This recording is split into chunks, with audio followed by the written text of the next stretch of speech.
we've got Lisa today. Lisa recently completed a level 7 accountancy apprenticeship with the help of First Intuition, having just received the news that she passed her final CIMA exam. So, Lisa, the word apprentice in some minds, probably if you spoke to my mum, this is how she'd answer it, but I think in some minds still equates to like a 17-year-old school leaver being taught how to become a plumber. That, of course, is not you. So I suppose tell the people watching this, like, what's your story? So I'm Lisa. I did do a level 7 apprenticeship, and I'm in my 30s. If that helps, I'm not a 16-year-old. I did my apprenticeship obviously around my full-time job. I actually went to uni when I left college and dropped out. From there, I got a job in education. And from working in education, I can tell you that absolutely not everybody is a 16-year-old. I'm so used to people from various different departments upskilling themselves and doing different qualifications using the apprenticeship route for various reasons, including funding. I was offered to take part and do a foundation degree. So from there, I kind of found my way and worked my way into finance. From that, I completed from level 2 to level 4 AAT and decided to move on to CIMA and did the apprenticeship route. So from that, I'm now a finance manager. Well, that's a crazy route and quite an ironic route to go to uni, drop out, then find your way back working in education, and then obviously stumbling into finance. So yeah, that's definitely a unique route, I think, to take in.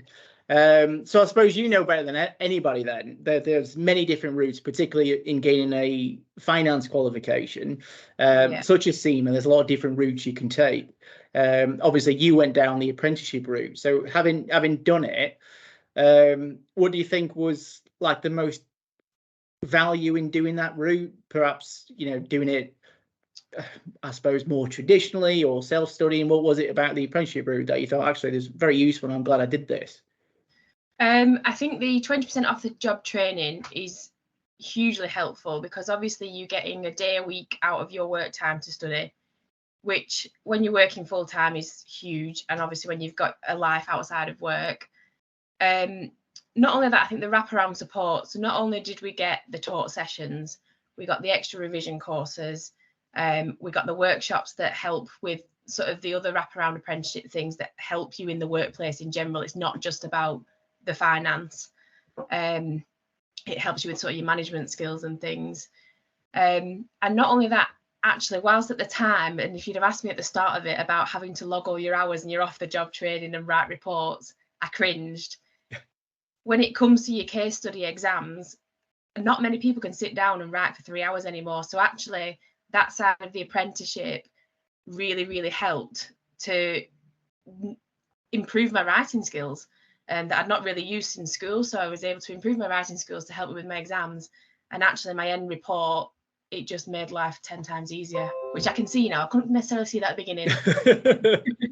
Yeah, well, I think you're not alone with that, Lisa. And you said like quite a few things. So just like you, I'm CIMA qualified, but because of when I started and when I did it, the apprenticeship route for CIMA didn't exist. So I was very much of the old school, full-time job, and then having to do it like at the weekends and outside the hours, which is just, even looking back on it, I think I don't know how I managed it. I don't know how people do that, to be honest. No, it's crazy. So even that in and of itself, and what you said there about the writing, even somebody who teaches the stuff, I see it all the time. Like you get to case studies and all of a sudden you got to put down the calculator, and now all of a sudden I have to write about things and I have to explain things, and you do get a lot of reps, don't you? Having to log all that stuff. I'll definitely be sharing that to and it's outside your comfort zone. Everyone thinks, oh yeah, accountancy, it's all numbers, and then suddenly it's like just write 3,000 words. Oh yeah, it's the classic. You're good at math, so you should be an accountant. It's like we've got a spreadsheet for that. I think it's a bit more than that. No, that's fair. So I imagine some of the people who are watching this, they're either kind of part way through the journey or maybe just right at the start. So you were to offer like a piece of advice to people who are effectively in your shoes kind of 2 to 3 years ago, like I say, starting out or partway through, or even if you were to give a piece of advice to yourself, your younger self, that you think would prove valuable, what do you think that would be? I think is to just go for it. I think it's quite daunting when you're at the start of something and everything is sort of ahead of you, and it's almost like you stood at the bottom of the mountain looking up. I think you've just got to go for it, because once you're in it and you're doing it, you've got the momentum. You've got to just keep going. And if to say to myself, I'd have just said, have confidence in yourself. I kept thinking, there's no way I'm going to pass this. There's no way I can do this. And then all of a sudden it's like, oh, I did. And I just think, as long as you're confident in that you've put the work in, and I used to always come out of an exam and think, well, no matter what, I've tried my best and I know I've put the work in, so that's that. And I just think you've just got to have that mentality and just really truly believe that you can actually do it. And before you know it, it'll be over, and it actually is. Self-belief, and it's the classic. Most people, I think, overestimate what they can do in a year, but underestimate what they can do in 3 or 5. So yeah, at the start, when you've got all that ahead of you, you're just looking at it going, how do I get through this? Yeah, you just got to break it down into each individual one. Oh, absolutely. No, that's very useful. So are you familiar? I couldn't have had a break. I think if I had a break, I'd have stopped. So I just got to keep going. Oh yeah, that's a big one. I know obviously everybody's circumstances is different, and sometimes people need those breaks. But even for the people I speak to that do take a break and come back, they always say that was the hardest bit for them to actually come back to it. You bob on, particularly when you've got other things going on. Obviously, fair play to you for sort of admitting your age earlier. But yeah, like you've got other half at home, haven't you? So it's not just you. So yeah, particularly when you've got other things going on, whether it's partners or kids, it becomes quite difficult, I think, to difficult, to manage your time and your priorities. Absolutely. So last thing, it'll be a bit cheesy this, but are you familiar with Stephen Bartlett?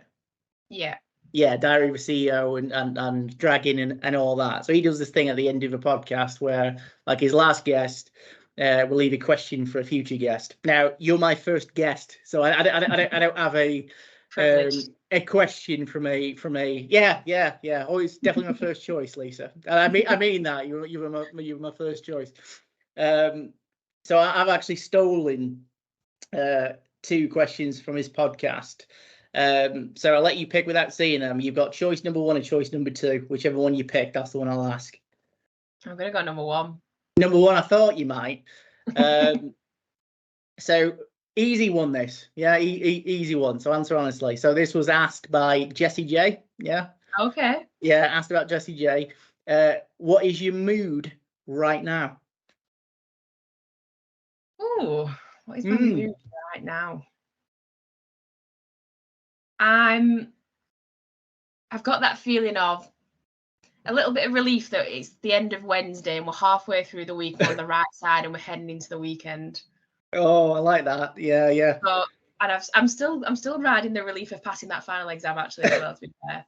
So yeah, I'm feeling relieved and quite calm. Yeah. Well, you certainly feel it. I can sense that from you.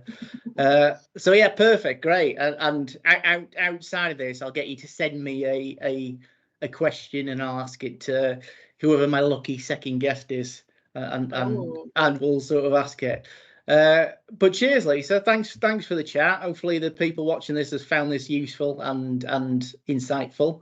And yeah, thanks for taking the time to chat apprenticeships during National Apprenticeship Week.